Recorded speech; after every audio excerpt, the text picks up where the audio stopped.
All right, good morning, good evening, good afternoon, ladies and gentlemen, citizens of YouTube, Pastor Dowell. Last night I was speaking to a few elders in the ministry and on text message, and we was talking about impeachment because I received them, Donald Trump been impeached. But it's the same thing that I said to them last night, I'm going to say right now.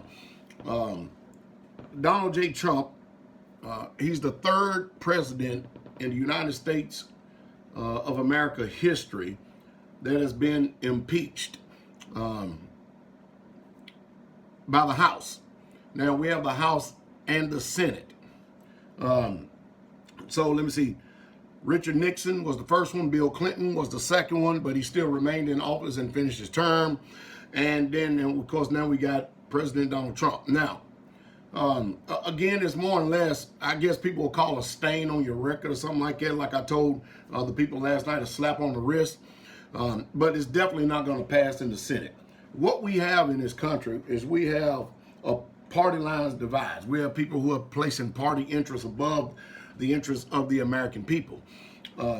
Now, I'm not going to comment one way or the other about the obstruction of justice and all this other stuff and abuse of power because I just don't know. I don't know. I'm not there. But apparently, that's what the House alleged. And because, how in the world did he end up getting impeached in the House? Why? Because the Democrats rule the House.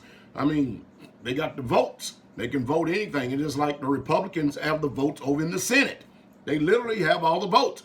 So if the Senate was to be able to move forward and say that they agree with all of these allegations of President Trump, abuse of power, obstruction of justice, alleged so-and-so, so-and-so, so on, cahoots with Russia, and all this other stuff that's going on. If the Senate agrees, then and only then can the President of the United States be removed from office, kind of like Richard Nixon and Watergate.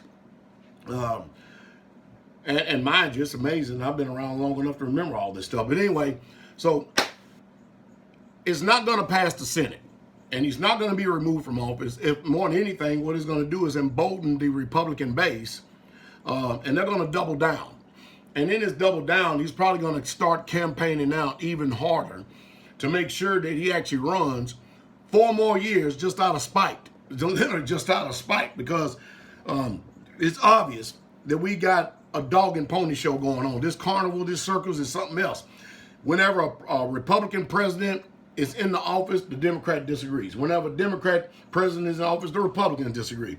And then you got Fox that's gender towards the Republican side. And you got CNN and ABC and NSNBC. And you got all these people that they gender towards the Democratic side.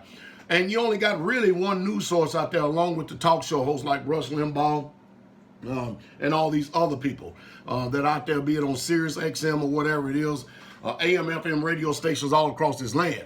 And you can pretty much tell who's for what, because whenever a Republican does something wrong, the Republicans don't think they're doing wrong. The Democrat thinks they're doing wrong. It's just, it's crazy. All of it is. And so what does it really mean? Well, President Donald Trump impeached. But guess what? You still going to see his face as 45, period. Just like you seen Clinton.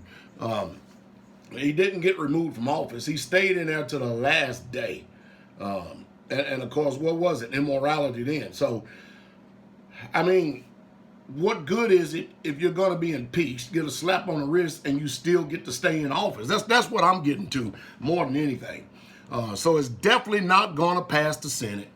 And you watch and see, mark my words, they're going to double down, and they're going to bring even more pressure for bear, and it's going to bring even more of a divide all across this country. Because what we got oligarchies, we got plutocracies, we got all this stuff that's in play right now that is definitely ruling over the people, from the highlands, the lowlands, and all this other crazy junk that's going on. And we are the pawns in their little rich chess game. And it's just sad. And so when you listen to all these different news sources, all these correspondents out here giving all their so-called senior congressional messages concerning this, what's going on. No. They're giving you their opinion and their perspectives. The truth is, what is the truth? It seems to be no matter what, the Democrats are going to stay in lockstep and the Republicans are going to stay in lockstep. So He's not going to leave office unless the Senate impeaches him. All right? So anyway, y'all be good. All right? So we're seeing what's happening in the executive branch and the legislative branch of governments. And the judicial branch ain't got nothing to say about this one. That's amazing, isn't it? Y'all have a good day.